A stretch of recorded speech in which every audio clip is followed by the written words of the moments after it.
शंभवे गुरुवे नमः। और आइए आज संतोष जी के दरवाजे पे शिव गुरु परिचर्चा का कार्यक्रम रखा गया है, जो कि लगभग 2 से 2.5 बजे से चल रहा है। तो जहां तक मेरी आवाज आ रही है कुछ देर और चलेगा। जो भी शिष्य और शिष्या हैं, जो भी भजन कीर्तन में भाग लेना चाहते हैं, आकर जरूर भाग लें। कहा गया कि बड़े ही तन और जतन करने के बाद यह सुंदर मानुष का तन मिलता है। और इस दुनिया में आने के बाद जब तक हम गुरु नहीं बनाएंगे तब तक हमारा कल्याण नहीं होता है। बच्चा सब को साउंड तर से हटा दीजिए, नीचा बैठ जाओ, नीचा। आइए गुरु के चरणों में गुरु भजन।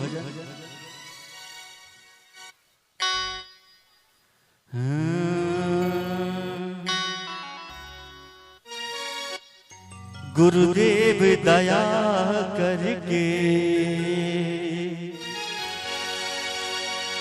मुझे अपना बना लेना। मैं शरण परा तेरी चरणों में जगह देना। गुरुदेव दया करके मुझे अपना बना लेना। गुरुदेव दया करके मुझे अपना बना लेना। मैं शरण परा तेरी, मैं शरण परा तेरी चरणों में जगह देना। गुरुदेव दया करके मुझे अपना बना लेना। गुरुदेव दया करके मुझे अपना बना लेना।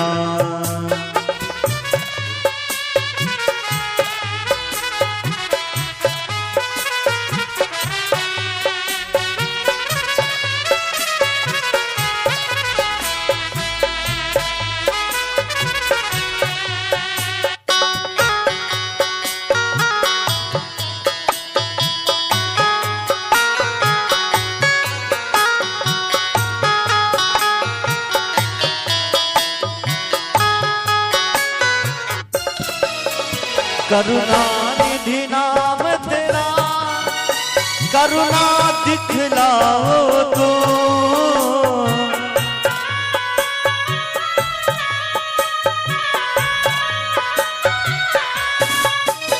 सोए हुए भागो तो हे नाथ जगाओ तो। सोए हुए भागो जगाओ तो।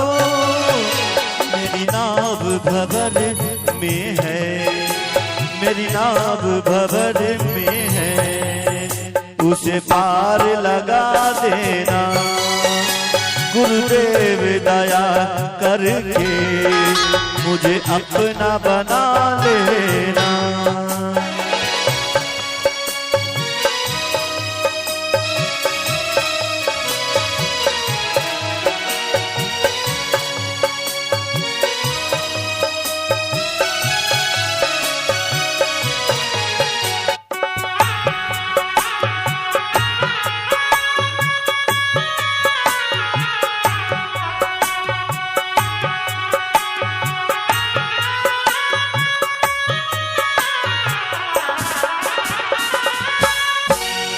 तुम सुख के सागर हो, निर्धन के सहारे हो।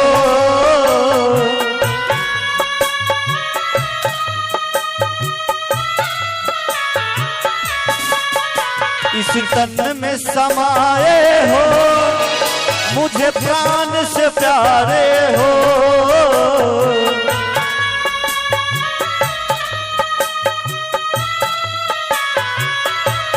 कहा तुम सुख के सागर हो और दुखियों के सहारे हो।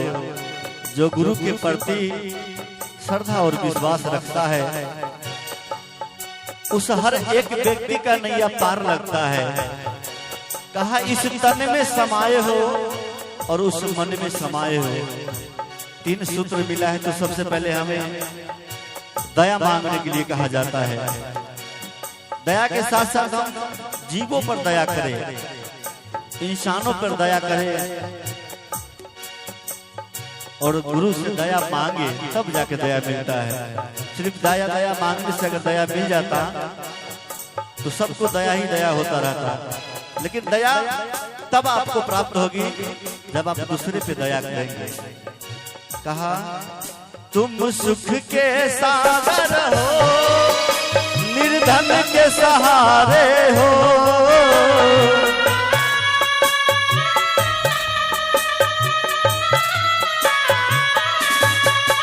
इस तन में समाये हो, मुझे प्राण से पारे हो। इस तन में समाये हो, मुझे प्राण से प्यारे हो। नित्यमाला जपू तेरी, नित्यमाला जपू तेरी, नहीं दिल से भुला देना। गुरुदेव दया करके मुझे अपना बना लेना।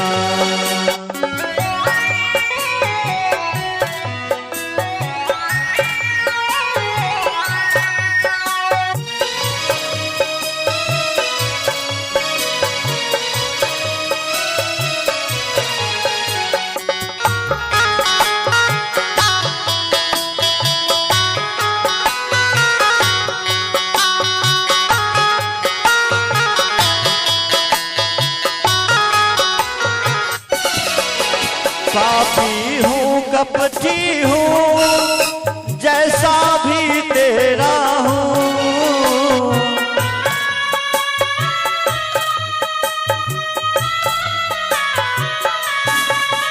घर बार छोड़ के मैं जीवन से खेला हूँ।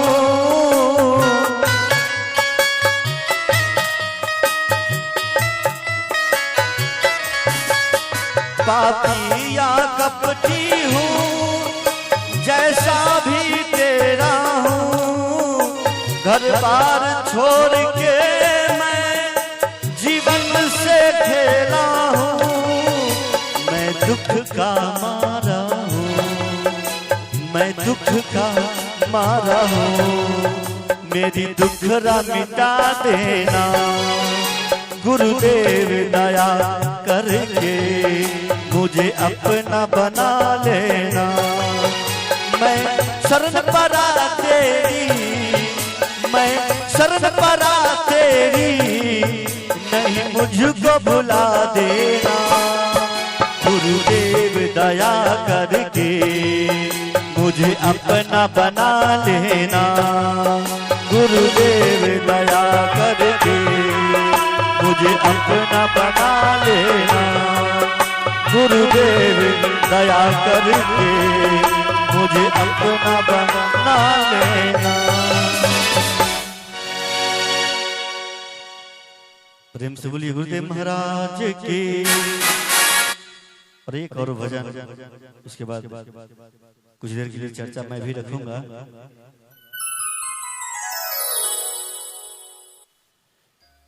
ए भैया शिव गुरु के अमन में बसाला। कमाइए हो साथ जाई हो, कमाइए हो साथ जाई हो, कमाइए हो साथ जाई हो। ए बहना शिव गुरु के, ए बहना शिव गुरु के मन में बसाला। कमाइए हो साथ जाई हो। भैया शिव गुरु के मन में बसाला। कमाइए हो साथ जाई हो। कमाइए हो साथ जाई हो, कमाइए हो साथ जाई हो। बहना शिव गुरु के, भैया शिव गुरु के मन में बसाला, कमाइए हो साथ जाई हो। भैया शिव गुरु के मन में बसाला, कमाइए हो साथ जाई हो।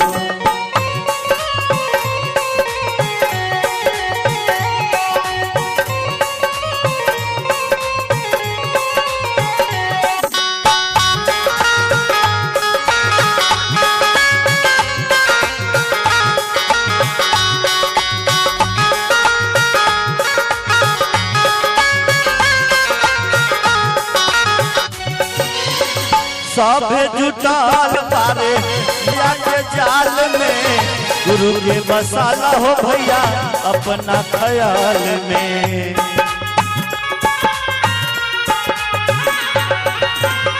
सब जुटाल बाटे माया के जाल में, गुरु के बनाला हो भैया अपना ख्याल में। गुरु के बसाला हो भैया अपना ख्याल में। और कहना है कि अगर नैया लगाना है तो उस गुरु से, परम पिता परमेश्वर से लगाओ, जिससे नैया लगाने से इस नर रूपी जीव का पार हो जाता है। ए भैया शिव गुरु से नैया लगा लो, कमाइए हो साथ जाई हो। भैया शिव गुरु से नैया लगा लो, कमाइए हो साथ जाई हो।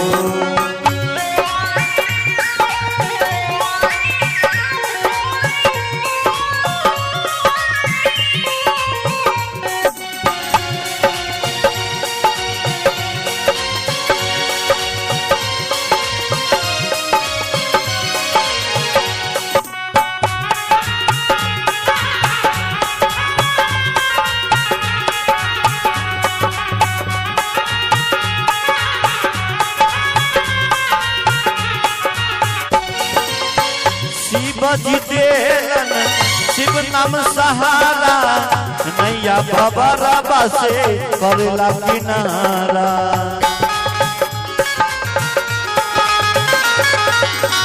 शिव जीतेलन शिव नाम सहारा, नैया भवरवा से करला किनारा। नैया भवरवा से करला किनारा। शिव गुरु जी के हाय, शिव गुरु जी के दर्शन कला, कमाइए हो साथ जाई हो। शिव गुरु जी के दर्शन कला, कमाइए हो साथ जाई हो।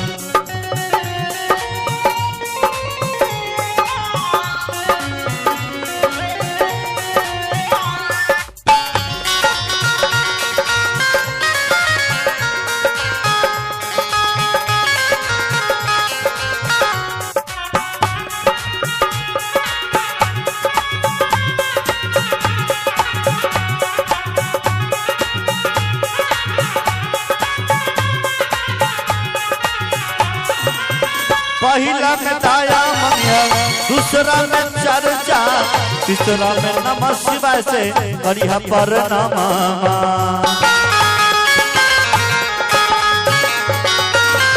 पहला में दाया मंगल, दूसरा में चर्चा, तीसरा में नमः शिवाय से करिहा प्रणामा। तीसरा में नमः शिवाय से करिहा प्रणामा। तीन सूत्र के, तीन सूत्र के करिहा पढ़ाई, कमाइए हो साथ जाई हो। तीन सूत्र के करिहा पढ़ाई, कमाइए हो साथ जाई हो।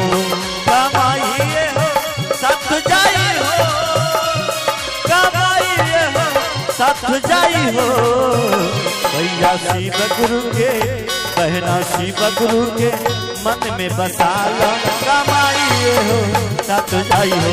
भैया शिव गुरु के मन में बसा गुरु के मन में बसाला, कमाइए हो साथ जाइए हो। प्रेम से बोलिए गुरुदेव महाराज की। और ये कुछ देर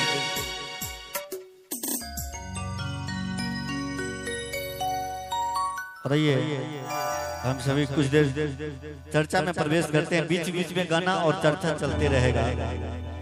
तो हमारे राजा भाई थोड़ा आप भी नाल पे चले जाइए, आपका भी कुछ हाजिरी लग जाए। विषय है कि आज हम सभी कहीं न कहीं गुरु के प्रति अपना स्नेह कम करते जा रहे हैं। गुरु का मतलब ही होता है, गु मतलब अंधकार, रु का मतलब प्रकाश होता है। और सबसे पहले तो आप जितने भी हमारे गुरु बहना बैठे हैं, कुछ शिव चर्चा का नियम होता है, उस नियम को हम सभी को पालन करना चाहिए। जैसा कि चर्चा में बैठने के बाद अपने में बात ना करें, और पानी चाय भी इसमें नहीं पीना होता है, आप अलग जाके पी सकते हैं। और नई जानकारी था तो कोई बात नहीं, पी लिए अच्छी बात है, लेकिन अगली बार से ध्यान रखिए। और देखिए जब आप कहीं ना कहीं चर्चा में बैठते थे, सत्संग में बैठ जाते हैं। और सत्संग की जो महिमा है, वेद पुराण में लिखा गया है कि तात स्वर्ग अपवर्ग सुखा, धरिए तुला एक अंग, तुल न ताही शकल मिली, जो सुख लभ सत्संग। तुलसीदास जी कहते हैं कि करोड़ों जन्म का पुण्य को अगर एक साथ मिला दीजिए, और 1 मिनट का जो सत्संग का शक्ति है उसको एक साथ रख दीजिए, और तराजू पे तौलने के लिए दोनों को रख दीजिए उस जगह पे। तो करोड़ों जन्म का जो पुण्य है आप एक साथ रखिएगा एक तराजू पे, और 1 मिनट का जो सत्संग का पुण्य है उसको एक तराजू पे रखिएगा, तो सत्संग का पुण्य जो होता है वो भारी हो जाता है। जैसे ना आप सब सुने होंगे, हम सब सुने होंगे कि भोलेनाथ मैया पार्वती जो थी, सरस्वती जी को और लक्ष्मी जी को खूब गहना पहनते देखकर इनको मन हुआ कि मैं भी अगर गहना पहनती, सोना चांदी तो अच्छा रहता। भोलेनाथ से खूब परेशान करने लगे कि नहीं, अब जब तक आप हमको सोना चांदी नहीं दीजिएगा, जब तक हमको गहना नहीं दीजिएगा, तब तक हम आपसे बात नहीं करेंगे। भोलेनाथ बार बार समझाया, कहे कि सुनो, सोना और चांदी में कलयुग का वास होता है, तुम सोना चांदी पहनने का क्या फायदा होगा। अरे हम लोग वैसा ही भगवान का भजन करते हैं, ऐसे ही भजन करो। पार्वती मैया नहीं मानी। भोलेनाथ ने एक चुटकी अपना तप का जो होता है, एक चुटकी राख उठा लिए और माता पार्वती को दे दी, और कहे कि तुम जाओ कुबेर के पास, और कुबेर से कहना कि इस एक चुटकी के बराबर जितना सोना हो तुमको दे दे। माता पार्वती जी मने मने खूब गुस्सा हो गए। पहला बात तो कहे कि भाई इनको कहे कि सोना देने के लिए, तो सोना दिए नहीं, और ऊपर से इतना राख दिए हैं। अगर मान लीजिए राख के बदले अगर सोना दे भी दे, तो एक चुटकी राख का कितना वजन हो सकता है।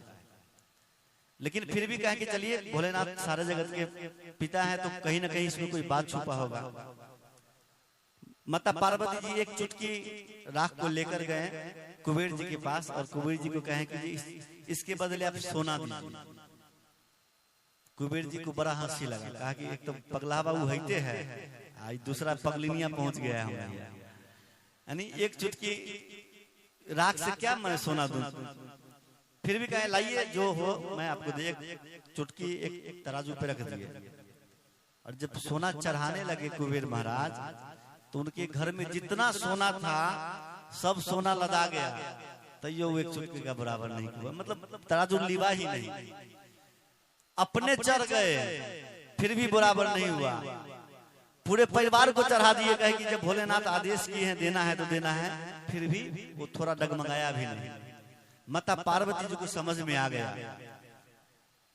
कि यह जो छोटा सा जो तिनका भर का चीज होता है, कभी उसे छोटा नहीं समझना चाहिए। तो यह है सत्संग की महिमा। ऐसा नहीं कि हम लोग सत्संग करते हैं, भगवान सत्संग नहीं करते हैं, वो लोग भी सत्संग करते हैं, सत्संग सुनते हैं। तो सत्संग की महिमा इतनी बड़ी है, आप सत्संग में बैठे हुए हैं, या कोई छोटा मोटा जगह नहीं है, सत्संग हो रहा है गुरु की प्रति। और गुरु की महिमा जो होती है इतना बरसता है लोगों पर कि मैं कितना आपको वर्णन सुनाऊं। आप लोग ने वैसे ही सुना होगा, एक कवि थे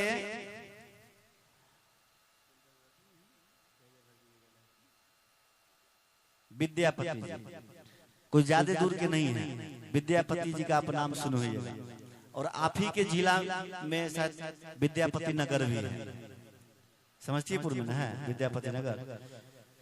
तो विद्यापति जी थे, भजन गाते थे, और भजन गाते थे इतना सुंदर वो भजन गाते थे कि भजन में लीन हो जाइए। जैसे आप कोई काम कर रहे हैं ना, तो उस काम में अगर आप लीन हो जाइएगा तो वही आपका भक्ति हो जाता है, उसी से आपका भक्ति हो जाता है। आप जो काम करते हैं, खाना बनाइए या घर में कोई काम करे, उस काम में जखन ही आप लीन हो जाइएगा तो लीन होने के बाद आपका जो दृष्टि है भगवान के पास चला जाता है, और कैसे काम निकल गया पता भी नहीं चलेगा और काम भी निकल जाता है। तो विद्यापति जी खूब सुंदर सुंदर भोलेनाथ का भजन गाते थे, राम जी का खूब भजन करते थे। इतना सुंदर वो भजन गाते थे कि भोलेनाथ पिघल गए, और मन हुआ कि क्यों ना जाके मैं वहां कुछ उनसे भजन सुनूं बैठ के। भोलेनाथ आए और एगो लड़का के रूप बना लिए, बच्चा का रूप, और होता है ना झिट्टूगा टापर कहता है लोग में गांव में, वैसा रूप बना लिए और चले गए विद्यापति जी के पास।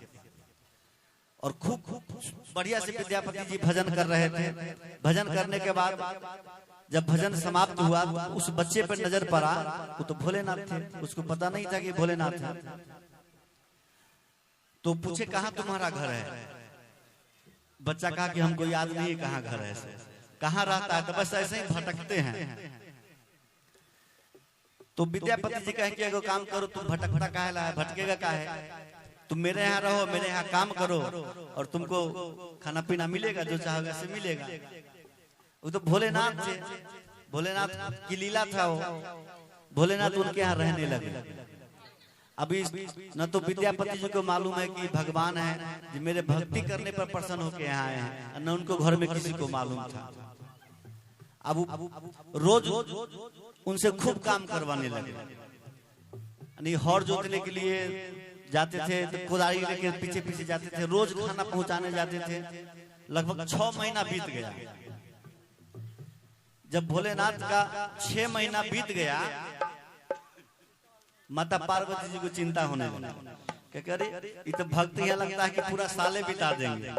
हालांकि हम लोगों का जो 6 महीना होता है वहाँ का एक पल भी नहीं होता है। हम लोगों का 1000 साल गुजरता है ना, तो वहाँ का 1 दिन गुजरता है। इसलिए भगवान पूरी दुनिया को देखते हैं। 1 मिनट में 1000 साल बाद उनको सोचना पड़ता है, सबको देख लेते हैं। तो माता पार्वती जी दिमाग लगाए कि अब जब तक पता नहीं चलेगा, जी नौकर है जिसका नाम उगना रखे हुए थे, उगना नाम रख दिए थे, भगवान है तब तक छोड़ेगा नहीं। माता पार्वती जी वहां से आए, दिमाग लगाए। अब कवि महाराज जाके हौर जोतने लगे अपने खेत में। हौर जोतते जोते ही बैसाख का समय था, पानी कोई आके गिरा दिया। कौन गिराया? माता की बात कही तो मती जी गिरवा दिए पानी को। अब इतना गर्मी का समय था कि उगना जो थे वो भोजन लेके चले आए, और पहले के लोग बाल्टी में पानी लेके पहले ही रख लेते थे, तो इनको तो पता था कि जो वहां तो पानी हैते है, भोजन लेके चले आए। अब यहाँ कवि महाराज जी को, विद्यापति जी को इतना प्यास लगा, इतना प्यास लगा कि उनको लग रहा था कि अब हम दुनिया से चले जाएंगे। अब चौर में कहीं कोई कल नहीं और दूरी कल, और बेहोश होने लगे। तब तक उगना उस जगह चले गए जो भोलेनाथ के रूप में थे। तो कहे उगना को, विद्यापति जी, उगना जहां से भी हो तुम जल्दी से मुझे पानी लाओ, अगर पानी नहीं देगा तो मैं मर जाऊंगा। अब भोलेनाथ सोचे कि पानी लेने जाएंगे 5 किलोमीटर, तब तक तो ये भगतवा मरिए जाएगा। आप करे क्या? बस उसी जगह जो बर्तन था उसको उठा लिए और थोड़ा दूर उधर गए और जाटा को खोले और पानी भर लिए। पानी भरने के बाद गए और विद्यापति जी को दिए पानी पीने के लिए। तो आप देखिएगा कि गंगा जल का और कल का पानी का बहुत अलग रंग होता है, स्वाद भी अलग होता है।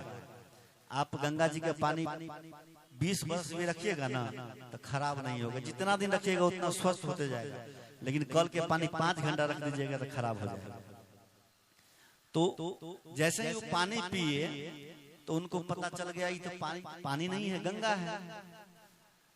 फिर दिमाग लगाए गंगा नदी तो बहुत दूर है, यानी उनका घर है मधुबनी में और गंगा नदी वैशाली जिला में, लगभग दूरी 150 किलोमीटर का। अब वो सोचे कि इतना जल्दी तो गंगा जल आ नहीं सकता है, और ताजा गंगा जल लग रहा है कि जैसे अभी तुरंत निकाल के दिए।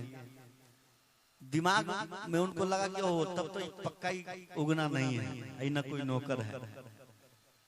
विद्यापति जी उतरे अब भर फजा का गोर पकड़ ली, कहा कि उगना है तुम कि भोलेनाथ है, कौन है तुम, अपना पहले सही से परिचय बताओ। भोलेनाथ परिचय बता नहीं रहे थे, तो कहे कि आप मैं यहाँ से मर जाऊंगा लेकिन जाऊंगा नहीं जब तक आप परिचय नहीं बताइएगा कि आप हैं कौन। अब भोलेनाथ को मजबूर कर दिए, तो भोलेनाथ अपना रूप में आ गए, कहे कि हम तुम्हारा ही भगवान है। वो इतना प्रसन्न हुए, गोर पकड़ खूब रोने लगे कि मैं भगवान से इतना काम करा रहा था, मुझे पता नहीं था कि भोलेनाथ है। अब बात पहले भोलेनाथ कबूल करवा लिए कि अब तुम तो जान गया है, लेकिन तुम्हारा पत्नी जखनिया जानेगा कि हम भगवान हैं, उखनी हम तुम्हारे यहाँ से चल जाएंगे।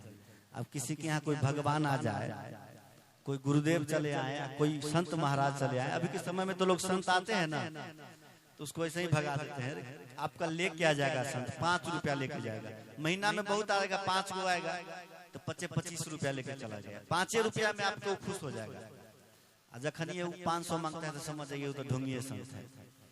तो संत जब दरवाजे पे आए तो उसका आदर कीजिए, और संत का जो भक्ति है ना दुनिया में सबसे बड़ा, उससे बड़ा कोई भक्ति है नहीं।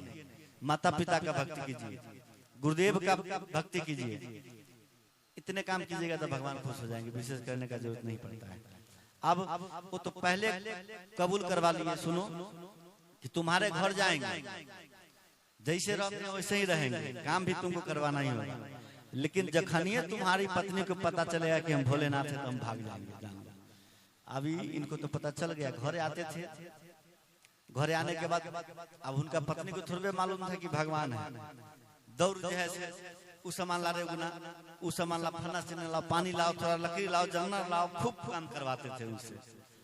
अब एक दिन हुआ क्या, जो चूल्ही धरा रहे थे और ढक्कना ऊपर रख दिए, मतलब कोई बनाने के लिए कढ़ाई उड़ाई कहिए, उस समय मिट्टी का बर्तन होता था। तो उगना को कहें कि थोड़ा पानी लाओ, उगना जी पानी लेके आए, माता पार्वती जी कहें कि अभी तो नहीं आने के चक्कर में है कि बस वो पानी लेके आए कि टुकसा दिए। अब टुकसा दिए कि पानी गिर गया कहाँ, चूल्ही में। अब चूल्ही में गिरा तो आग बुता गया। उस समय में आग बुताने जलाने के लिए सलाई नहीं था, लकड़ी से लकड़ी रगड़ के तब आग जलाया जाता था। अब सलाई तो था नहीं, रगड़ने में 1 घंटा, खाना बनाने में 5 घंटा। अब उनको पीत उठ गया, विद्यापति जी को पत्नी को पीत उठ गया। उनको पता थोड़ा था भोलेनाथ, वही चैला लिए, एक बार चैला उठा के जैसे ही मारना चाहे कि दौड़ते आए उधर से, विद्यापति जी चैला को पकड़ लिए, कहे आए है रुको रुको, ये ना भोलेनाथ है। जखन ये कहे हैं भोलेनाथ है कि बस भोलेनाथ चल दिए वहां से। तो कहने का तात्पर्य हम लोग जो भक्ति करते हैं, अगर भक्ति में भाव होगा ना, दुनिया भोलेनाथ को ऐसे नहीं पूजती है। पूरे विश्व में अगर सबसे ज्यादा किसी का पूजा होता है तो भोलेनाथ का पूजा होता है, क्योंकि इन्हें दानी कहा जाता है। तो देंगे नहीं आप जाइएगा मंदिर मांगने में, मंदिर में तो 5-6 रुपये मिलेगा, नहीं मिलेगा। कर्म करना होगा, कर्म कीजिएगा तो कर्म के माध्यम से ये देते हैं, उसमें बढ़ोतरी देते हैं। अगल बगल में जरूरी नहीं है कि कहीं भक्ति के कार्य हो तो दान कीजिए। अगल बगल में अगर आप खूब बढ़िया से खाना खा रहे हैं, अगर आपके बगल में कोई भूखे सो गया तो आप पर पाप चढ़ेगा, क्योंकि आप उसके बगल में है, वो आपके बगल से भूखे सो गया। तो इस बात बस जरूरी नहीं है कि आप खूब भक्ति में खर्चा कीजिए। अगल बगल में कोई गरीब है जिसके पास कपड़ा नहीं है पहनने के लिए, एगो कपड़ा दान कर दीजिए, उससे कुछ नहीं जाता है। साल भर में अगर एगो किसी को दे दीजिएगा, उससे कुछ बिगड़ जाएगा। लेकिन उसको एक कपड़ा, जब छठ पबनी आता है हमारे यहाँ, तो हम सब पबनी नहीं करते हैं, हम सब माला लिए हो तो पबनी पूजा नहीं करते, लेकिन किसी का नादर भी नहीं करते हैं क्योंकि गुरु को मानते हैं। तो जो दान देने की इच्छा वो करते हैं, लेकिन क्या उसमें करते हैं कि साल में कुछ कपड़ा खरीद के ले आते हैं। और गांव में ऐसा बहुतों देखिएगा, छठ पबनी जो होता है तो बहुत ऐसा गरीब है जिसको कपड़ा नहीं खरीदाता है नया पहनने के लिए, सिर्फ जो पूजा करती है उसको कपड़ा आ गया, बात खत्म, धिया पूजा कोई नहीं। हाँ, बहुत ऐसा होता है जो उसको भी नहीं होता, खींच के पहन लेती है। लेकिन उस बच्चे के दिल पे सोचिए, जो बच्चा अगर आपके बच्चा को देखता होगा तो उसको क्या मन में होता होगा कि हमको क्या नहीं बढ़िया कपड़ा मिला। तो हम क्या करते हैं, अब देखिए हम क्या करते हैं कि हम पूजा पाठ नहीं करते हैं, उसी पैसा को जमा कर लेते हैं, साल भर में 20,000 के कपड़ा खरीद लीजिए। अब देख लीजिए कौन कौन कपड़ा नहीं खरीदा है, उसी को कपड़ा पहना है, मेरा पूजा सफल हो जाता है। तो ऐसा ही भक्ति कीजिए, तो जो जैसा भक्ति करेगा, जो जैसा कर्म करेगा, वैसा ही उसको फल मिलता है। कहा कि कंठी बाने काट के और करे कसई बन काम, आशा रखे बैकुंठ के तो बुर्बक है भगवान। आप शिव गुरु को पूछते हैं, शिव गुरु को मानते हैं, आप कसाई बन जाइए, आपको कभी नहीं गुरु मिल सकते हैं, नहीं मिलेंगे। तब तो आपको दयालु बनना होगा, क्योंकि आप दयालु का शिष्य बने हैं तो आपको भी दयालु बनना पड़ेगा। कहा कुमति सुमति सबके उड़ रही, रामायण में लिखा है, नाथ पुराण निगम असी कहीं, जहां सुमति तहां संपत्ति नाना, और जहां कुमति तहां विपत्ति निधाना। तुलसीदास जी कहते हैं कि मन में अच्छा विचार, खराब विचार हर एक आदमी का होता है। अब यहाँ कार्यक्रम हो रहा है, हम अंदर चले गए, संतोष जी का 5,000 रुपया रखा है बिना गिनती के, खूब अच्छा आदमी हम है, लेकिन मन एक और दूगो मन होता है, एक को मन नहीं है, आत्मा एक है लेकिन मन दूगो है। एक मन करेगा कि 200 रुपया निकाल लेते हैं, संतोष जी के पता थोड़े चलेगा। उसी में के जो अच्छा वाला मन है वो कहता है, उसमें से जो पैसा निकालेगा, कोई देख लिया, चाहे पता चल गया संतोष जी को कि जे पैसा निकालिया, तो क्या तुम्हारा इज्जत रह जाएगा। तो कभी कहते कि सुमति कुमति सबके उड़ रही, आपके मन में दोनों चीज है, लेकिन आप कौन बाहर निकालते हैं। अगर उसी का मतलब है कि जो सुमति बाहर निकालता है, लोगों के प्रति अच्छा विचार रखता है। जरूरी नहीं है कि हम टाटी में रह रहे हैं तो बगल वाला का मकान बन गया तो भगवान के कहिए चोरी का बना लिया। अरे चोरी का बनाया तो चोरी का बनाया होगा तो उसका फल तो मिलवे करेगा। ये दुनिया का आखिरी सच्चाई है, जो जैसा करेगा कर्म वैसा भोगबो करेगा। तो भगवान से मनाइए कि इसका महल बना है तो 2 मंजिल बन जाए, हमरो इसके जोरे वो मंजिल बन जाए, जरने का कोई जरूरत नहीं, आपका भी बन जाएगा, गारंटी देते हैं। तो सुमति कुमति सबके उड़ रही, जिसके मन में कुमति का विचार होता है उसको देखिए कि बिना मतलब के गांव में 20 को से झगड़ा हो रहा, बिना मतलब के। बहुत हर एक गांव में उसने औरत होती है या मर्द होते हैं, सब गांव में, हमरो गांव में है। बिना मतलब के उसको महीना में कम से कम 20 बार जरूर झगड़ा होगा, क्योंकि उसमें कुमति का वास होता है। इसका भी असल सच्चा जान लीजिए कि जिसके घर में 24 घंटा झगड़ा होता होगा उसका घर भी आगे नहीं बढ़ता है, टाटी रह जाएगा। घर झगड़ा करते करते बात खत्म है, लेकिन जो मैनेज करके चलता है उसका महल बन जाता है। ये दुनिया का असल सच्चाई है। तो वही जो जिसके मन में कुमति का वास हुआ, अब कुमति का वास हुआ तो कुमति का क्या होता है, दारू अगर पीजिएगा तो आपको मन करेगा कि केकरा बिना मतलब के मारे, क्योंकि वो अच्छा चीज है नहीं। पीने के बाद आपका दिमाग खराब हो जाएगा। उसी में अगर दूध पीजिएगा तो कहियो मन करेगा कि झगड़ा करे, नहीं, वो दूध में शक्ति है। दूध आप जो गाय का दूध पीते हैं 100 बीमारी का इलाज है उसमें वो शक्ति, आपको ऐसा बातें नहीं निकलेगा, आपको ऐसा बात निकलेगा ही नहीं। तो जैसा सुमति कुमति सबके उड़ रही, तो जिसके मन में जैसा विचार होता है, उसके बाद लिखे हैं कि जिसके मन में सुमति का विचार होता है उसके यहाँ संपत्ति का कमी नहीं होता है। लाख कष्ट आएगा, खूब बीमार रहेगा, 5 लाख रुपया कर्जा हो जाएगा, लेकिन भगवान की कृपा होगी तो साले भर में 5 लाख सद भी जाएगा, क्योंकि उसके मन में सुमति का विचार है, इसलिए उसका काम बनते जा रहा है। जिसके मन में कुमति का विचार है, कुमति का मतलब क्या होता है, आप रास्ते से जा रहे हैं और बिना मतलब को आपको कोई गाड़ी दे दिया, आपको मन में दुख हुआ, आप भी गाड़ी दीजिए, वो भी गाड़ी देगा, मार होगा, पिटाई होगा, पुलिस होगा, दरोगा होगा, पैसा खर्चा होगा।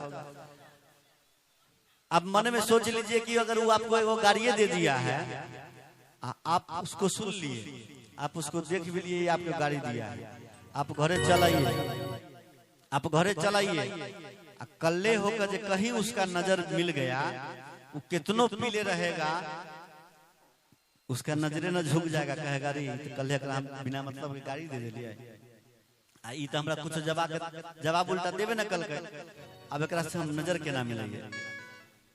भरत शर्मा कहे कि गाड़ी से ही उपजे कलह कष्ट और नीच, आ छोरी चला सो है लागी चला सो नीच। भरत शर्मा जी एक गीत गाए थे, इसी में ये बानी था कि गाड़ी से ही उपजे कलह कष्ट और नीच, छोरी चला सो साधु है, लागी चला सो नीच। जो गाड़ी देता है, जो हम बात बोलते हैं ना, अंतरिक्ष में 20 फीट के बाद ऊपर नहीं जाता है। जो हम पानी पीते हैं, धरती में 20 फीट के बाद नीचे नहीं जाता है।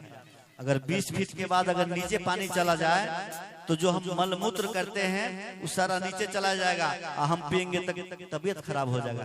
तो ये दुनिया का प्रकृति है कि 20 फीट के नीचे के बाद ऊपर का पानी नीचे नहीं जाता है। 20 फीट ऊपर जो है, यहाँ का आवाज 20 फीट ऊपर नहीं जाता है। 20 फीट के बाद घर बना है तब जाएगा, नहीं जाएगा, नहीं होगा तो नहीं जाएगा। तो जो हम बात बोलते हैं उसको फिर क्या होता है, उल्टा रिपीट मेरे पास आता है। तो हम जैसा करेंगे वैसा कर्म भुगतना ही पड़ेगा। तो आइए चर्चा को हम देते हैं विराम, और कुछ न कुछ आए हैं, बैठे हैं, इतना दूर से हम आए तो हम लोग कुछ एक दो बात लेते जाइएगा, याद रखिएगा, कहीं वही एगो काम कर जाए